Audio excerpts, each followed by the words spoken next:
બંદરીય શહેર માંડવી ખાતે દર વર્ષની જેમ આ વર્ષે પણ ક્ષત્રિય સમાજ દ્વારા શસ્ત્ર પૂજન કરવામાં આવ્યું હતું। આ પ્રસંગે સમાજના આગેવાનો જોડાયા હતા। દશેરાનું શસ્ત્ર પૂજન સાથે અમે માંડવીમાં રેલી યોજી હતી।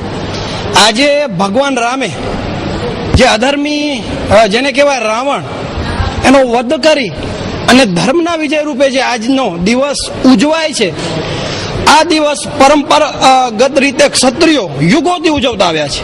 અને અહીંથી પાકિસ્તાની સમર્થકોને હું અહીંથી એવો સંદેશો આપવા માંગીશ કે જે રીતે રાજપૂતાના બટાલિયન સરહદ ઉપર લડી રહી છે, એ જ રીતે આ દેશના રાજપૂતો આ દેશ માટે, સનાતન હિન્દુ ધર્મ માટે લડશે। સરહદ ઉપર સૈનિકો લડશે અને દેશની રક્ષા માટે રાજપૂતો દેશમાં રહી અને લડશે। એટલે આ શસ્ત્ર પૂજન, આ શસ્ત્રની આજે જે અમે પરંપરા નિભાવીએ છીએ એ આવા લોકો માટે સંદેશ છે અને ક્ષત્રિય પરંપરા ઉજાગર થાય એના માટે અમારી ટીમનો આ પ્રયત્ન છે।